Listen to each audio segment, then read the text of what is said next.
Hello, akkam nagaa jirtu? Naguma akkam. Gaafatamaa kominikeeshinii biiroo Oromiyaa obbo Hayilee Addunyaati. Eenyuati? Ani Siraay Sabaa jedhama. OMN irraa isinii bilbilaa kabajamoo obbo Hayilee Addunyaa. Eshi. Aanaa dharraa irratti yaada gama mootummaa naannoo Oromiyaatiin jiru dhaga'uu isinii bilbilee uummanni rakkoo hamaa keessa jiraachuu isaa himata. Gama keessaniin wanti nageenya uummataa kabachiisuudhaaf tarkaanfiin fudhatamaa jira. Uummanni faannoon dhumaa jirraa jedha. Kana rakkoo akkasii kan uumu finxaaleeyyiidha. Finxaaleeyyiin kun immoo finxaaleeyyii afaan Oromoo dubbattu shanee fi faannoodha kana gochaa jiru. Kana dhaabsisuudhaaf immoo mootummaan tarkaanfii fudhachaa jira. Uummanni akka jiruun gandoota aanichaa hedduu keessaa buqqa'ee gammoojjii laga jamaa keessatti dararamaa jirra. Dhaabbannee du'a eeggataa jirraa jedhee dubbata. Warri mootummaa ammoo humni waraana mootummaa ammoo isin shanee deeggartu jedhee nu haleeluu jedhani. Gama kanaanoo wanti dubbatte maaltu jira? Akkuma jalqaba sii kaase haleellaa kana kan gaggeesse finxaaleeyyiidha. Finxaaleeyyiin kun immoo afaan Oromoo dubbatus afaan Amaaraa dubbatus farra tokkummaa sabootaati waan ta'eef mootummaan tarkaanfii fudhachaa jira. Bakkoota baay'eettis tarkaanfiin ciccimaan irratti fudhatamaa jira. Kana cimsinee itti fufnaa jechaadha. Kana innaa goonu shanee irrattis tarkaanfii fudhanna. Finxaaleeyyii afaan Amaaraa dubbatanii irrattis fudhanna. Kanaaf nageenya uummataa kabachiisuudhaaf hojjetamaa jira. Obni Finxaalessi faannoo naannoo Amaaraa kun aanaan dharraa bulchiinsa mootummaa naannoo Amaaraa jalatti deebi'uu qabdi jedhee socho'aa jira. Bal'innaanis miidiyaa hawaasaa irratti dhaadannoo akkana jedhu dhageessisa. Gama kanaanoo sarbama daangaa Oromiyaa kabachiisuuf gama keessaniin tarkaanfiin fudhatamaa jiru. Finxaaleeyyii waan barbaade jechuu danda'an inni jedheef ta'a jechuu otoo hin ta'in kun waan yaadamuu miti jechaadha. Namoota qalamaa jiru hoo kan miidiyaa hawaasaa irratti maxxanaa jiru kana argitanii jirtu? Kaayyoon finxaaleeyyii kanuma baramma namoota nagaa irratti xiyyeeffachuudha. Finxaaleeyyii kafaannoo finxaaleessa faannoo qofa otoo hin ta'in shaneenis nama qalaa ture jechaadha. Isa kana kan shaneen qalus kan finxaaleeyyiin qales lammanuun balaaleffannaa lamman irratti tarkaanfii fudhanna. Mootummaan naannoo Oromiyaa humna nageenyaa naannoo sanitti bobbaasee hagammaa nagaa nu kabachiise takka hin qabu. Dhumaati jirra jedha uummanni kan isin himatu. Amma ammoo isin nageenya kabachiisuuf hojii bal'aa hojjetaa jirra jettu. Garuu uummanni kun waggaa 3 oli kan faannoo fi humnoota garaagaraatiin inni dhumaa jiru.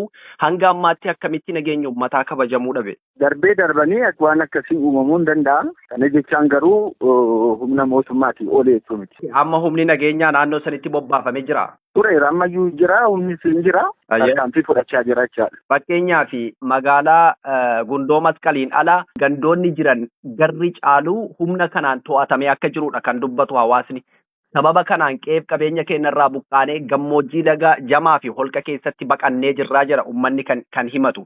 Garuu humni nageenyaa naannichatti bobba'ee jiraa jettu isinii kuni wal hin dha'u. Humni jira, humni tarkaanfii fudhataa jira. Qaamota rakkoo uuman irratti tarkaanfii fudhatamaa jira. Shaneenis hin jira. Shaneedha jalqaba kan uummata irraa qawwee hiikee uummata diinaaf saaxile shaneedha. Lamman isaanii irrattuu tarkaanfii fudhachaa jira. Garuu hanga ammaatti uummanni kan himatu qaama isin shanee jettan kana osoo hin taane waraana faannoo kan daangaa cabsee daangaa Oromiyaa sarbee dhufeetu aanaa dharraa mootummaa naannoo Amaaraa jala galchina. Aanaan dharraa bulchiinsa kenna jedhanii waraana nurratti bananii jedhaniiti kan uummanni himatan. Shaneen jalqaba uummata irraa meeshaa hiiktee jalqabni diinni tokkoffaayyuu shaneedha. Diina uummata meeshaa irraa hiikee diinaaf saaxile shaneedha. Faannoon immoo humni finxaalessaati akkasuma uummata irratti rakkoo geessiseera. Rakkoo humnoonni finxaaleeyyii kun lammanuu uummata nagaa irratti raawwatan kan immoo qolachuuf mootummaan tattaaffii bal'aa hawaasa hirmaachisee hojjetaa jira. Kana tarkaanfii nu fudhachaa jiru. Qaamonni nageenyaa yookaan ammoo qaamonni bulchiinsaa aanaa dharraa humna finxaalessa faannoo wajjin hojjetaa jiru jedha uummanni kallattiidhaan. Fakkeenyaaf bulchaa aanichaa kan turani obbo Shibaashii Ayyaloo fa'a isaan wajjin hariiroo uummatee uummatarraa hidhannoo hiiksisee uummata ficcisiisaa ture jedhan. Waan kana quba qabdu? Qorannoon akka kanaan jiru. Garuu uummanni irra deddeebi'ee dhimma kana himataa jira. Qorannoo akkasii hin qabnu nuuni finxaaleeyyiin jamaanis kan afaan Oromoo dubbatus kan afaan Amaaraa dubbatus kaayyoon isaanii guddaan hawaasa nagaa irratti xiyyeeffachuudha waanta ta'eef kanaaf hawaasni Oromoo bal'aa fi hawaasni Oromoo Amaaraas immoo waliin ta'eetu humnoota finxaaleeyyii lamman kana irratti kan qabsaa'aa jiru waan ta'eef mootummaanis nagaa uummataa deebisuudhaaf bal'inaan irratti hojjetaa jira. Kanatu jira. Aanaa dharraa keessaa gandoonni bulchiinsa keessan jala jiru meeqa?